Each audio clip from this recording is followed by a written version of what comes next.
Especial Mafra 104 anos. Apoio Lojas Leve, Moinho Catarinense. Vem, Agência de Publicidade, Lojão da Economia e Alfa Contabilidade. E aí, amigos do Rio Mafra Mix, é um prazer tê-los aqui comigo. E hoje, o professor Sandro Moreira, professor aposentado no Estado de Santa Catarina, na Universidade do Contestado. E hoje estamos aqui num dos cartões postais de Mafra, a Ponte Velha, então, né, a tão conhecida Ponte Velha, que hoje aproveitamos aqui o pessoal em obras mexendo na iluminação da ponte para a gente fazer um bate-papo. Professor Sandro, seja bem-vindo ao Rio Mafra Mix. Obrigado pelo convite. É um prazer estar com vocês aqui, é um prazer estar no Rio Mafra Mix. E passar um pouco daquilo que a gente sabe, do conhecimento que a gente tem, que adquiriu ao longo desses anos, né, para toda a sociedade e os ouvintes, telespectadores do Mafra Mix. Como que Mafra nasceu, professor? O Mafra, ele surge juntamente com Rio Negro. Isto é, tudo que nós temos hoje aqui, onde os limites de Mafra, pertencia a Rio Negro. Rio Negro estendia-se até a margem direita do Rio Canoinhas, na Serra do Espigão. Isso era Rio Negro, não tínhamos Mafra. Uma pergunta fica, mas por que Rio Negro ia tão longe e agora ele recuou para a margem direita do rio? Ocorre que em 1738 foi criado o Estado de Santa Catarina. O Estado de Santa Catarina fazia limites com São Paulo, pelo Rio Negro, onde estamos aqui. Então, atrás de mim era São Paulo, à minha frente era Santa Catarina. Então, todo o Rio Negro e pelo Rio Iguaçu era o limite de Santa Catarina com São Paulo. Paraná não existia em 1738. Quando chegamos em 1853, 54, surge Paraná. Agora já não é mais capitania, é província do Paraná. Nós surgimos enquanto capitania. Com a Constituição de 22, passamos à província. Surge a província do Paraná e o Paraná entendeu o seguinte: o território paranaense se estende até onde os paulistas chegaram. E os paulistas cruzavam justamente onde nós estamos, não com a ponte. Havia uma balsa aqui para cruzar os animais, muitos cruzavam a nado. E os paulistas vinham do Rio Grande do Sul, adentravam o território catarinense de 1738 e dirigindo-se a Sorocaba, passando por aqui.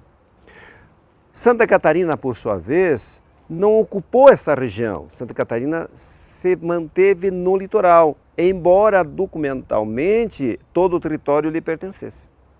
Mas como efetivamente não ocupou espaço, os paulistas continuaram a cruzar. Foi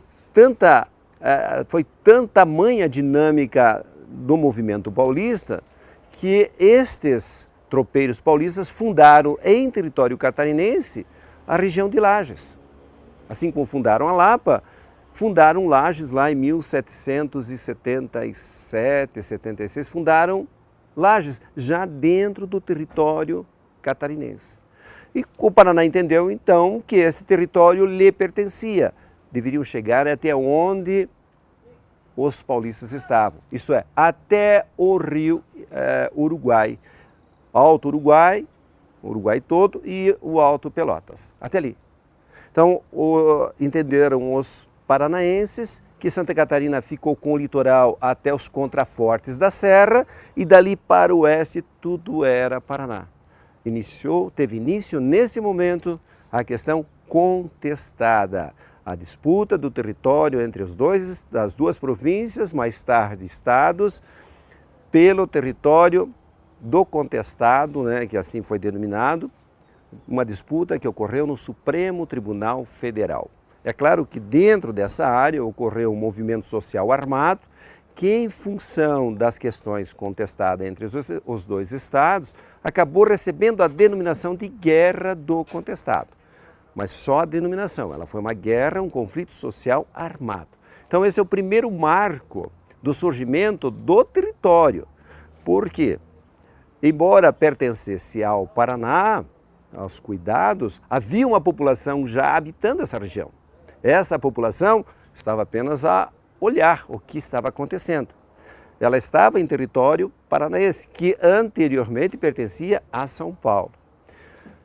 Aí nós vamos ter um outro marco, que é o marco político, porque essa questão do contestado que começa lá em 1853, 54, ela se estende até 1916. Então toda essa discussão que ocorreu é dado o ganho de causa num acordo político que ocorreu com Venceslau Braz. Em 1916 é acertado então um acordo de limites. E o Paraná então, nesse acordo, recuou para a margem direita do Rio Negro. E Santa Catarina ficou com a margem esquerda. Isso se estendeu até... O acordo de limites ocorreu em 1916. Mafra foi instalado enquanto município em setembro de 1917. Isso é, de agosto de 16 praticamente até setembro de 17, isso aqui era um território de ninguém. Nós não tínhamos um agente público, nós não tínhamos uma gestão pública, não tínhamos representantes catarinenses, mas havia uma população aí que não respondia mais ao Paraná, o Paraná não as atendia mais, e Santa Catarina, por sua vez, até 8 de setembro também não fez nenhum atendimento. Então isso aí ficou assim, bem um vácuo dentro do território, um vácuo político, mas com uma população habitando o território. Em 1917 é instalado o município. Mas foi instalado ou foi criado? O município foi criado em agosto de 1917. Foi criado o município. Aí foi escolhido pelo governador, escolhido o superintendente, que queria iniciar a administração. Consideramos assim o nosso primeiro prefeito, Victorino de Souza Bacelar.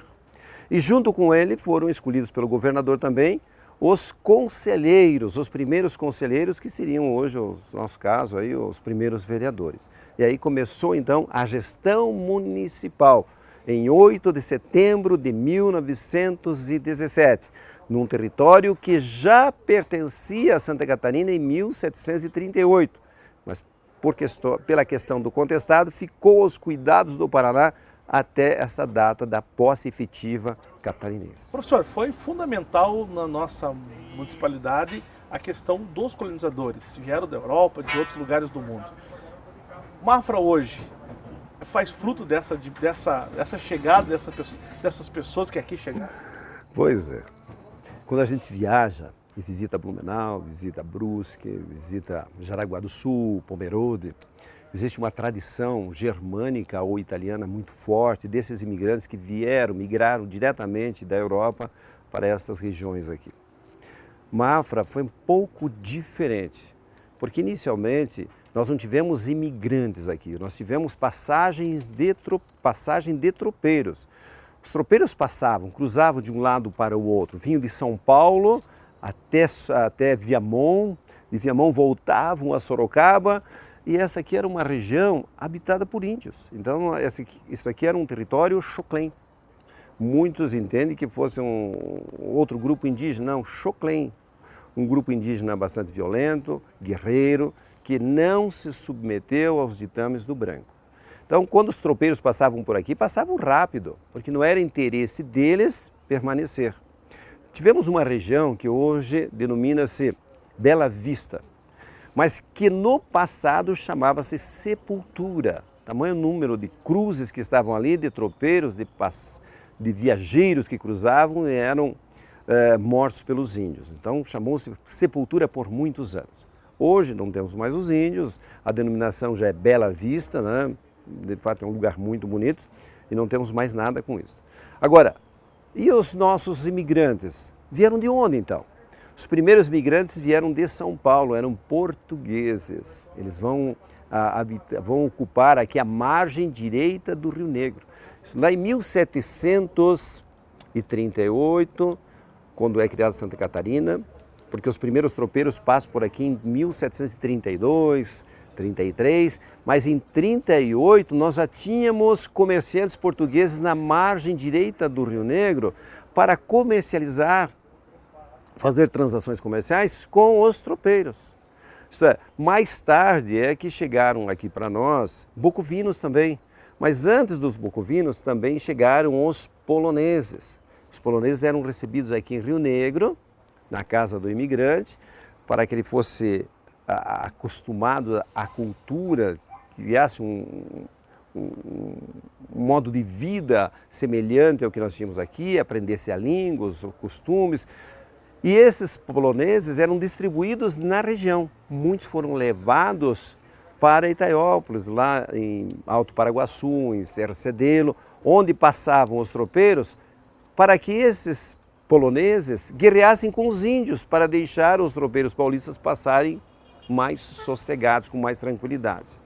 Tivemos imigrantes bocovinos, muitos aqui. Temos até em Rio Negro a primeira escola bocovina. Bom, mas quem são esses bocovinos? São os Chafachek, são os Seidel, os Wolf, né? São bocovinos.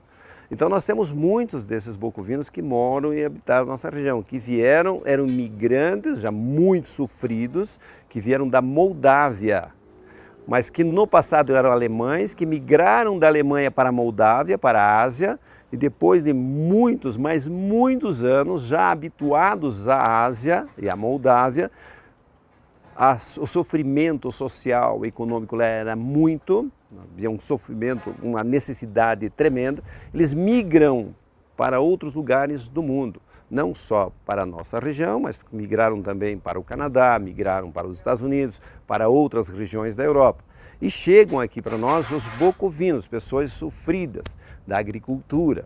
Então, que eles vão fundar aqui mais tarde o FUCS, que ficou conhecido como a Sociedade União, mas o FUCS era um depósito de cereais produzidos pelos bocovinos e aos finais de semana os bocovinos arredavam, tiravam lá de dentro os seus cereais que estavam guardados para fazer ali o seu encontro festivo de domingo, uma dança, um bailinho, depois guardavam tudo de novo. Ali surgiu a Sociedade do FUCS, que nós temos até hoje em Rio Negro, bocovinos. Mas e os alemães? Tivemos alemães aqui também, chegaram em 1828, 29, nós tivemos a primeira leva, tivemos a segunda leva, foram responsáveis por grande desenvolvimento da nossa região. A própria usina de São Lourenço foi criada por um grupo, uma família desses alemães, Nicolau Bley Neto, vai construir a usina de São Lourenço. A própria igreja matriz aqui de Rio Negro é construída por esses alemães. Eles têm uma contribuição muito grande, mas não eram alemães como aqueles que chegaram em Blumenau, Pomerode, com a bolsa cheia de recursos financeiros, econômicos. Eram alemães sofridos, eram alemães pobres, que tiveram, como diz o ditado popular aqui, tiveram que fazer do couro a correia. O próprio Nicolau Bley, ele trabalhava numa pedreira na Lapa, ele ia a pé daqui para a Lapa, trabalhava a semana toda na pedreira para ganhar algum recurso para trazer para a família que morava aqui. Nossos alemães foram alemães mais pobres, mais simples, mas foram alemães que construíram isso aqui, trabalharam duramente. Além dos alemães, os bocovinos, nós tivemos um outro grupo de imigrantes também, que não teve apoio do governo federal, não dependiam deles próprios, porque os alemães, os portugueses, os italianos recebiam apoio do governo federal para se instalar e para viajar. E depois eram mantidos pelo Estado. Já os sírios e os libaneses, asiáticos, não tinham nada. Eles vinham por conta própria, fugidos lá do Império Turco-Otomano, vinham com o que podiam e conseguiram se instalar aqui. É claro que muitos sírios instalaram-se na margem direita do rio. E os libaneses, a maior parte deles, se instalou na margem esquerda do rio. É o caso dos Salibas, é o caso do Belém, e tantos outros que nós temos, Calil, que se instalaram nessa margem.